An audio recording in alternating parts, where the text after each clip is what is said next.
Hello, it's June 9th, 2022. I'm Kurt, and this is my daily Good Life Meditation video, a video that I make each and every morning shortly after waking up to remind myself of my life objectives and principles, and to check how I'm doing, applying these to yesterday, and to plan for the coming day. First, last night and yesterday, I was struck by just, kind of a dark cloud last night, just after dinner. I was like just so tired, and just kind of, sometimes you just get, I guess the word is fed up, with all the stress of the workaday world. And I think I handled it well. I excused myself after dinner and went straight to bed. And I feel notably better today. Still kind of, so-so. It's so funny. It's like there's a part of your mind that, or my mind, that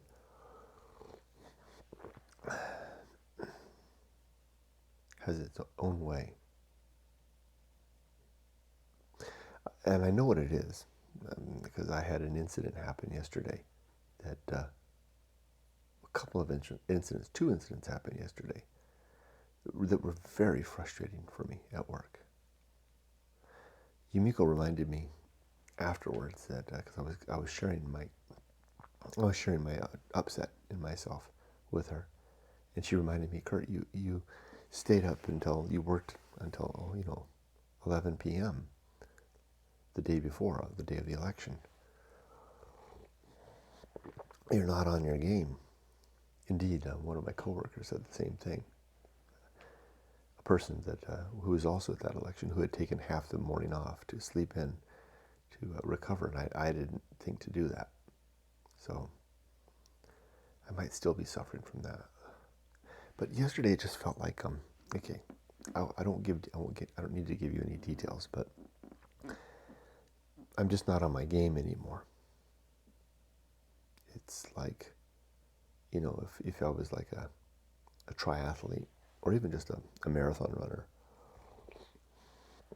that had always done well, placed well in the race, maybe not the winner, but not at the end. I always did well.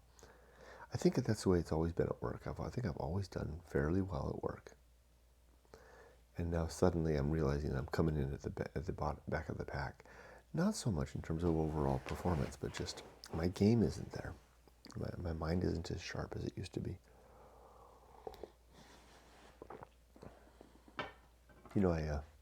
I write every morning in my journal. I started doing this since reading, I'm almost to the end. Got like 60 pages left out of this 3-volume series of The Life of Dr. Johnson, where I follow the courses of his life through the words and editing of, and curated letter sharing and editing of James Boswell, who is his personal friend. And Dr. Johnson frequently throughout their 20 plus years together admonishes Boswell to keep a journal, and to let your private stuff be there. Indeed, 3 days before his death, Dr. Johnson's death, he burned all of his personal journals, intending to take that personal revelation, that non-curated side of himself, that non-public side of himself, to the grave. What that told me was that whatever he wrote in those journals was his personal side. So I've been doing that in earnest. I've been keeping my journal now for it's been well over, I think it's been 2 months now, every day. It's the very first thing I do. This is the second thing I do. 1 paragraph. It doesn't have to be a long paragraph, and I make it very personal. I can't quite do it to the way that I'd like, because I always worry that someone's going to read it. Because it's not that I have dark thoughts necessarily, but I have, I think I have embarrassingly human thoughts, insecurities and worries and doubts.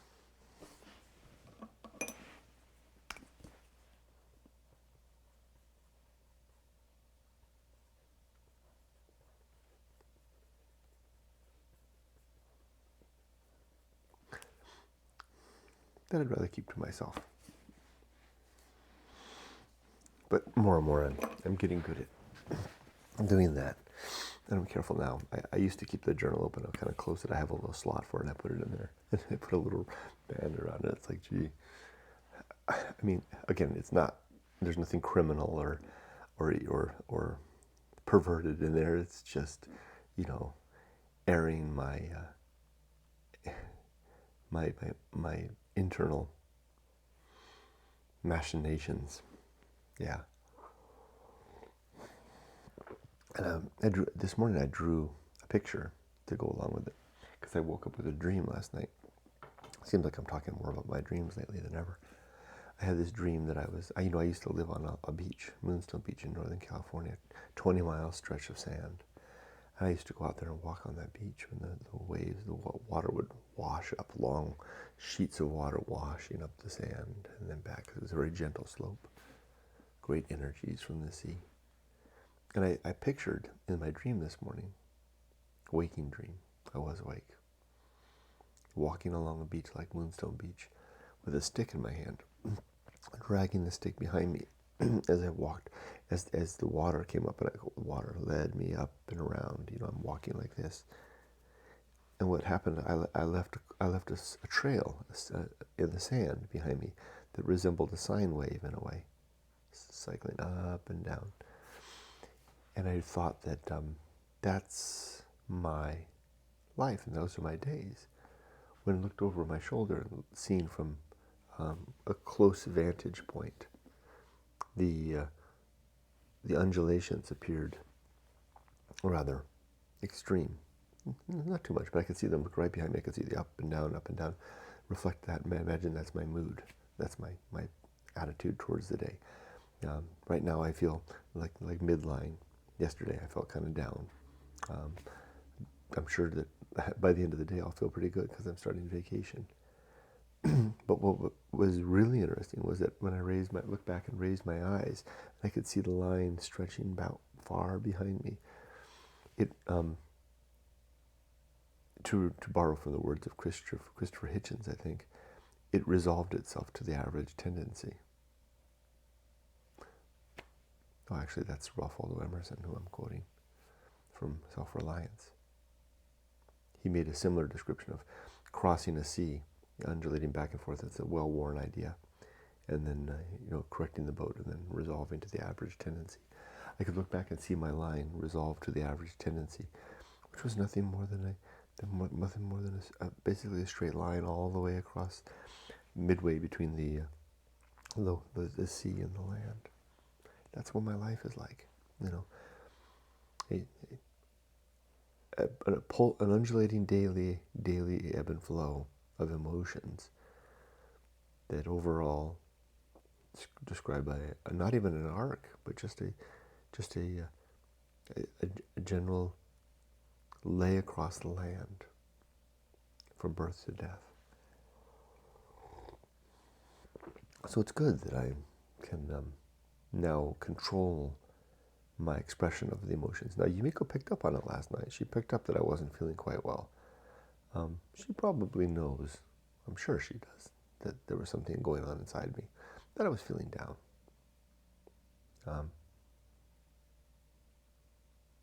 But I didn't do anything about it. I simply politely excused myself. There was no need to have any conversation. I mean, there are times that I do tell her about this stuff, but my concern was there was sometimes just you can throw extra fuel on the once you start the fire of sharing your feelings. Sometimes once I start the fire, I can sometimes throw on fuel that doesn't belong there. Like, for example, okay, she showed me a video last night about Vegas. And it was a video about a restaurant review that she wants to go see. And the people that made the video, YouTubers, really annoyed me.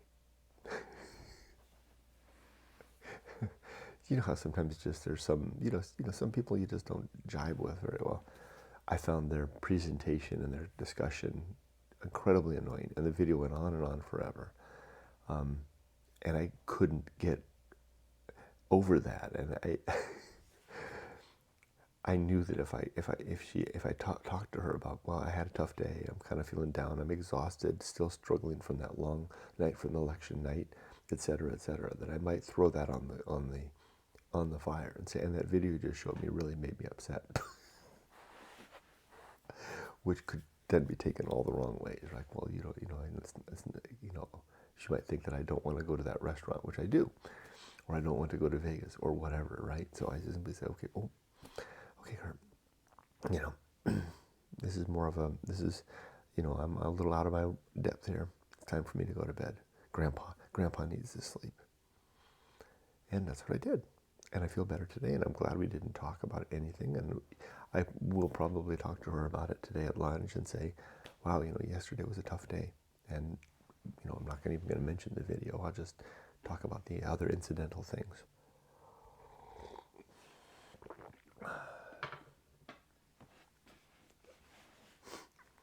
Isn't that funny? So yeah, I'm going to be more like Johnson, and I'm going to say all the stuff in my journal. Will I burn it in the end? Maybe not. Just simply because, in hindsight, for example, when my dad died, he left a short journal with his thoughts in there. And I've found in looking at that journal that those more open thoughts were the most eye-opening for me in terms of realizing that my dad was just another human being struggling like the rest of us. And there was some comfort in that to me. Just like, even though I can't read Johnson's journal or even Boswell's, well, I could read Boswell's. They found Boswell's journals in an attic, like 150 years after the fact of his death, in some estate or maybe a castle somewhere in England. I'll follow that example, and I'll journal honestly, brutally honestly,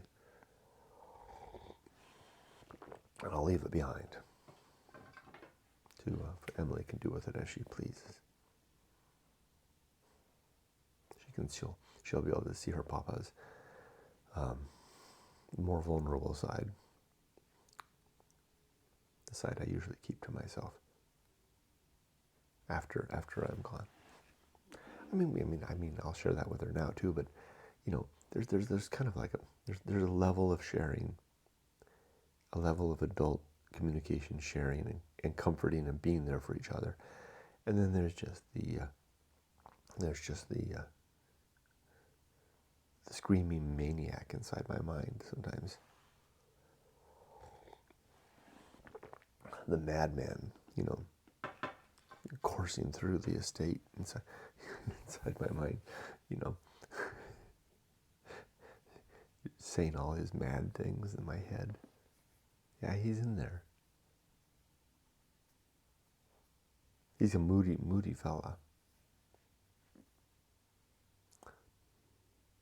Fortunately, he's older now, so he's a lot more sedate. But yeah, I got my madman inside. And I'll give him his say. But between the confines of a hardbound black book of blank pages.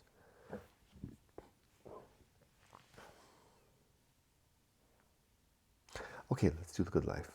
7 objectives and 30 principles.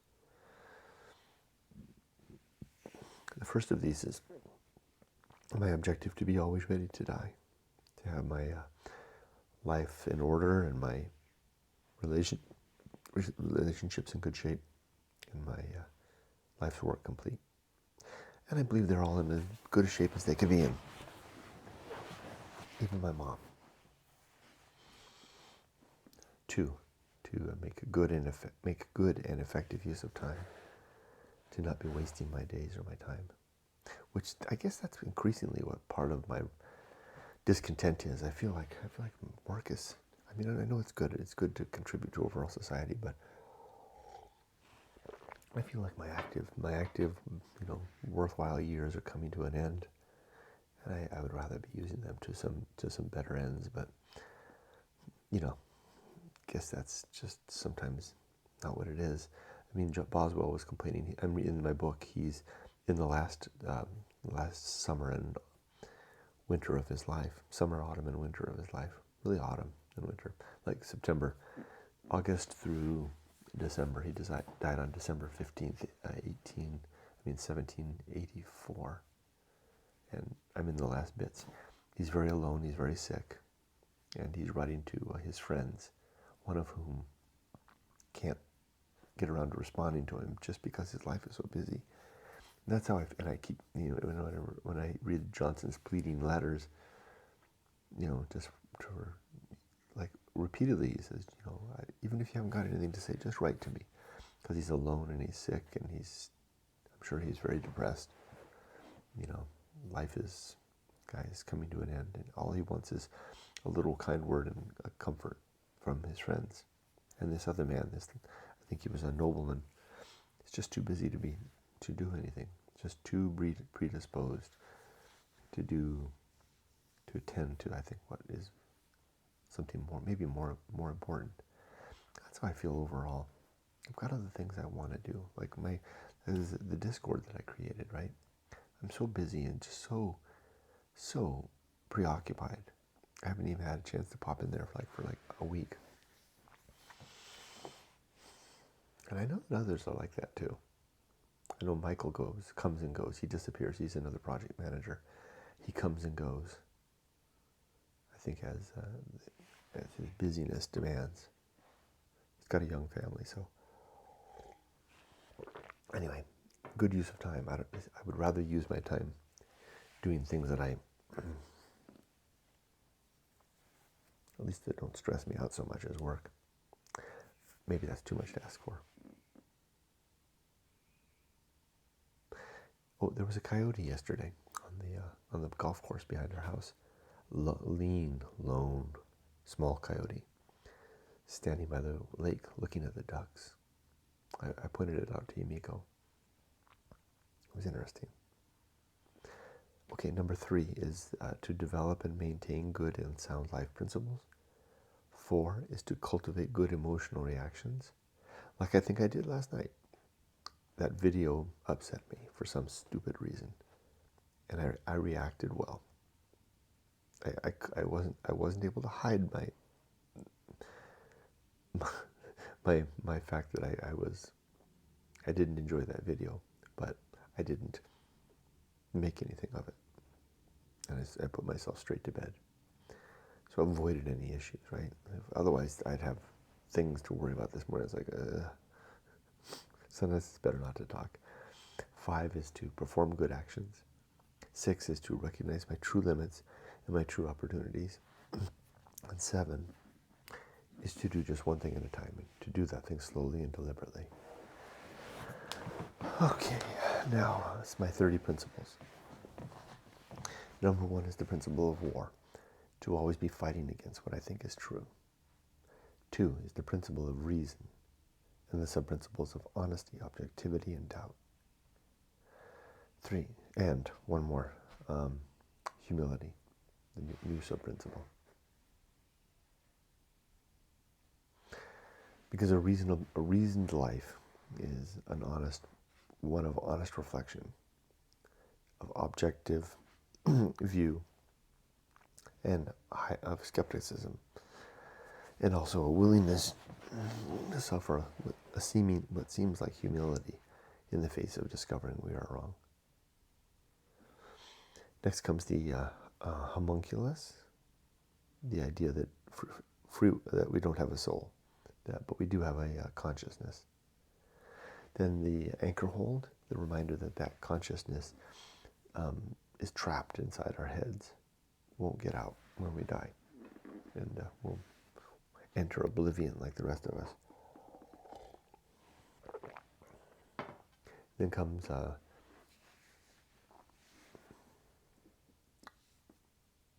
purpose.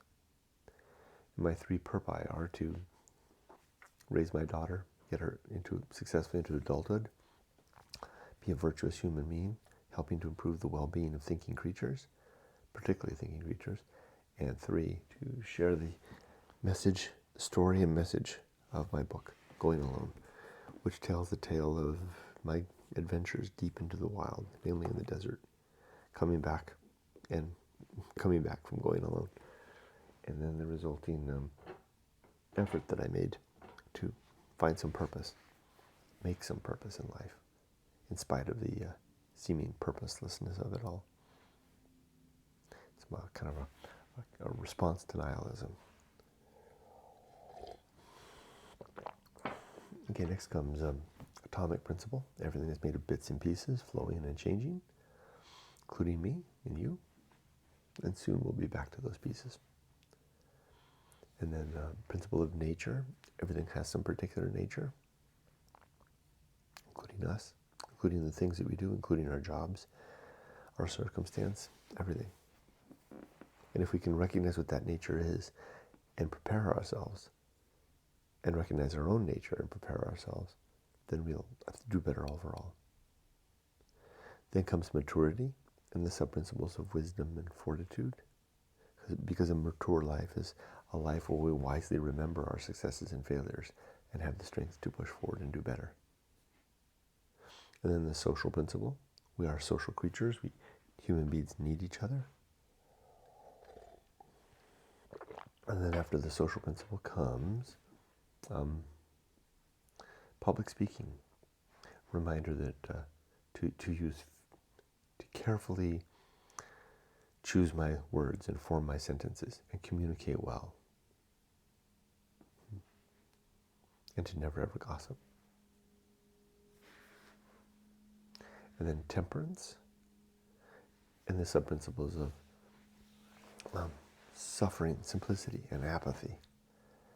A reminder to consume less, and that such a life entails some suffering when we tell ourselves no, and that it is a more simple life, and that we can use apathy to separate ourselves, or at least separate our mental connection to things that are outside of our control. And then the horror show. Did I skip over the pirate ride? I sure did. The pirate ride suggests that free will is an illusion. A very convincing one, but an illusion nonetheless. That was like 3 back. Now I come forward to the horror show. Life is a terrible, scary place with awful things happening to people, animals, everywhere, even plants. And it's good to remember that and keep that in mind. To be able to reach out and help those who are suffering, and to be able to prepare myself for the horror show to come. It's coming for me.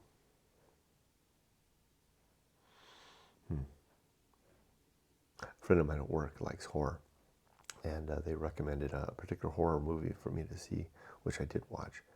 I'm not particularly into horror. I used to like it, but anyway, it just led, kind of one thing led to another, and I'm almost done watching. I actually watched it a little bit before bed last night. It's strange when, because a coworker kind of suggested these to me, and it was Rob Zombie's 53, kind of a cheesy kind of a horror movie. I don't like this stuff. Like, I would never watch, anything like Saw or anything like that. That stuff is anything that's cuts too close to the bone. But like these Rob Zombie films are so over the top that even though they're pretty horrific, they're so over the top as to rob themselves of their severity in a way. But like I said, it's not my genre. I haven't watched a horror film in 25, 30 years. But on the recommendation of a coworker, I thought I'd give it a try. It was recommended to me, apparently because there was a horror fest over the weekend. This person went to it and was telling me about it and recommended this. Anyway, and it reminds me of the antagonist in this horror film, this Rob Zombie film, coming for the people in this chamber of horrors. That's what life is like, and for us, right? The horror is in fact coming for us. Whether our moment of meaning will be brief or prolonged depends. Maybe outside of our control, but it's going to happen. It's happening now. People around me. Therefore, I should get my act together. Be sensitive towards their pain. Be willing to close my book when I meet them on the street, look them in the eye, and have an honest conversation, like I did with that woman the other day at the park, which really felt like the right thing to do. Okay. Hi, Rudy. After the horror show comes that which must be borne, and what we have to bear is the fact of the horror show and all of the responsibilities and commitments that we've onboarded in the course of our life as a result of the decisions that we've made. Like, I'm really tired. I would like to retire away to Japan, but I've got to see this through. I've got to get my daughter grown and on her own, and I won't stop doing what I'm doing until that goal is met. So I will carry on. I'll take my dad fuel. Okay, what else? What's next?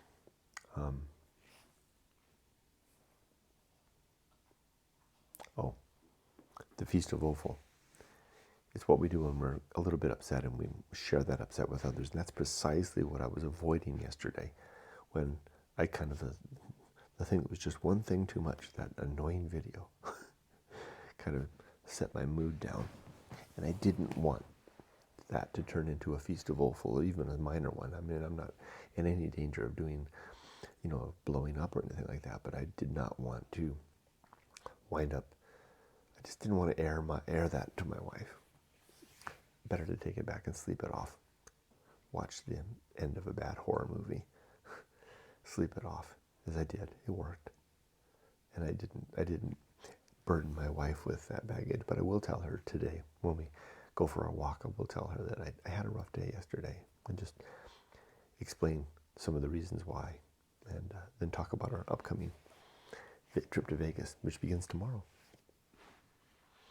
It's a more mature way to handle it. Sure, I'm not airing everything, but sometimes some things are not ready to be aired, or not in a good state to be aired. It's like taking a cake out of the oven too soon. It's a sloppy mess, versus just let it bake for a little longer. Go to bed, Kurt, let it bake, and then you can share about it later. Okay, that's the Feast of Offal, and I didn't do it. Good job, Kurt, if I do say so myself.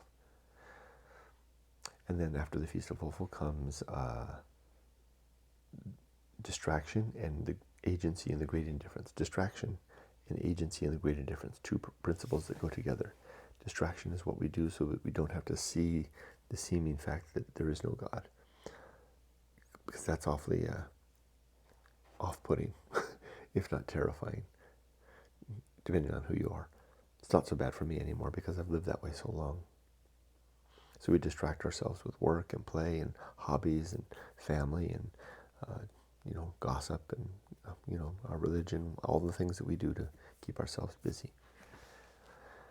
My book, Going Alone, talks about facing down that emptiness, preferably in a alone. Well, you have to be alone in a wilderness setting. If you go with anybody else, you can't see the empty. You got to go alone to see the empty. Okay, then comes the best seat in the house. To not want to be anyone else, be anywhere else, or be doing anything else, but to be okay with who I am, where I am, and what I'm doing right here, right now, right who, why, when. I think I got too many who's in there, too many rights. Then comes the Path of Wildness. This is the way to break out of a life paradigm into to venture across the wilderness to a new one, to get in a covered wagon and cross the plains to a new life. It's a tough thing to do. It involves resolving towards a decision, towards the making of a decision, collecting facts to inform us towards that decision, and then making the decision. Or maybe giving ourselves more time, but ultimately deciding it's time to make a decision. And even if we have to use our gut to finish off the job. And then to recognize that wherever that decision leads may or may not be the right choice. And to be okay with that fact too. Although, if done at a good season of life, namely, mid to late 20s, there's almost no way you can get this wrong. Even if you lose everything, even if you die, it's pretty hard to get it wrong. That's because that is a good time to have a great life adventure. Because an adventure then creates creates a new life. It helps to, which will, our identity will coalesce around and will become, it'll mold onto. That'll be our part of our personhood. It's not always a good thing, but it's ours. Okay, next comes the risk of avoiding risk. There's the surface level risks and the deep risk. The surface level risks are education, career, home, family, and security. And the deep risk is the risk of not spending some time to find ourselves, or at least having an experience that makes us provides an identity more than our diploma and our job and our home. It's a funny thing because it isn't always valued, but it is very valuable to have. It's difficult to go after that deep level risk and attend to the surface level ones at the same time. Or in the course of one lifetime, we usually miss the mark on some of that. Like for myself, I focused more on the deep level risk, and as a result, I'm going to have to work longer. And I'll be less secure or comfortable in retirement. But boy, I'll take it into it. I think I don't know what to say to not sound self-congratulatory. I don't think I'll go into retirement longing for anything else. It won't be like, I won't have a bucket list to check off. There won't be anything. I mean, I'm done. My book is done. My daughter's grown. My life is lived. I've been a virtuous human being. It's okay to go at any moment. Any time that I have left in retirement is going to be just a bonus. So I guess that's what you go into. You can finish done. If you have your great life adventure early, rather than trying to seek it out later after the fact. Let's see. Next comes sin and damnation, and there are 7 sins in my worldview. These are falsity, credulity, faith, superstition, dogma, authority, and gossip. These relate to being dishonest or believing things too readily, or talking about others behind their back when they can't hear what you're saying. All of those are sins which result in a kind of a damnation in the here and now. No waiting for an afterlife. You're damned right now for doing any of those things. You're damned because you're a liar. You're damned because you're a fool, believing things that aren't true, or you're damned because you're a nasty gossip.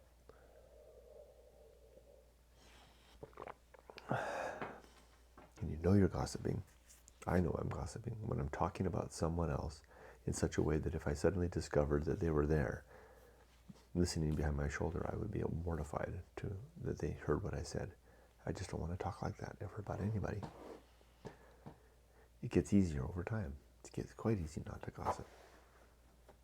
It stands out like a sore thumb when the temptation arises. Oh boy. See, I still haven't recovered from that election night. Okay, so that was then the sin and damnation. Then comes complete oblivion, the suggestion that after we're dead, since we don't apparently have a soul and there seems to be no gods or God, and therefore no afterlife. When we're dead, we're gone. There'll be no reunion with the ones we love, no chance to reconcile with those that we parted with on bad terms, and no chance to see justice served. The only chance we get for any of those is while we're still alive. After this comes the Great Life Adventure. This is that aforementioned experience, preferably between 25 and 30, when we have an adventure that kind of forms our character, makes us who we are. You can have multiple of these. And in fact, you can have one every weekend if you're so able and so inclined. And cumulatively and altogether, they do their job. Next comes the season of philosophy, which is just a reminder to keep the pen and paper handy, especially if you have had a great life adventure, for the resulting words that may come one day. They're not coming from me though. The stuff I'm doing in my journal is completely forced. I'm just pushing it out of my head. The muse is utterly gone at this moment. Although there was one little bit that I wrote that kind of felt like it had a bit of musiness to it, but not really. It was contrived. Next comes the bull. I'm in the home stretch now. The bullseye aim, striving for the target, the bullseye, but usually missing. The uphill climb, keeping trudging upward. The arena and utility. Life is an arena to hone our principles and towards the achievement of our objectives. Nothing is enough. A reminder that though temperance may be a virtue, abstinence is something a goal to strive for. Getting down to almost bare zero. There's just something good, very good in emptiness. Very simple and clean and wholesome. I guess that's what I really didn't like about that video last night. And probably I won't like about Vegas, is that it's not very geared towards the principle of nothing is enough. It's everything and glittery lights and sounds and etc. I can enjoy that too, especially when I keep in mind my mortality. My damn death clock calendar over there ticking away. When I keep that in mind, I think I can enjoy Vegas more. Why not? Why not a little glittery, bright, loud distraction? Facing down the great indifference, or at least keeping it in my mind all the time, is wearisome and tiring. And then lastly, the principle of fun. A reminder to have a good time. I need to get back on my feet so that I can enjoy this coming weekend with my wife in Vegas. The principle of fun says, focus on, enjoy the moment of now while enjoying the hope and the anticipation of what's to come, and then the remembrance of what's been. And that's my Good Life Creed for today, my Good Life meditation. Now let's plan for the coming day. I've got 3 meetings today, one of which is critical. I'm prepared for that meeting already. I know what I'm going to do. Some of it is out of my hands, but I have a little preamble that I have to do. And this is where I'm grateful for someone else that helped me to realize that. Thank you. And, I've also seen my own powers at work flagging, that I couldn't see that myself. Oh, I kind of did, but I didn't. I missed the mark. Yeah, bullseye aim, right? Tired. Okay, I'll finish this. Start this uploading. Go read my Bible. I finally finished the chapter, the book that I was on. Moving on. Starting a new book today. And then I'll feed my dogs, feed myself, get started. Take care. Be safe, but not too safe.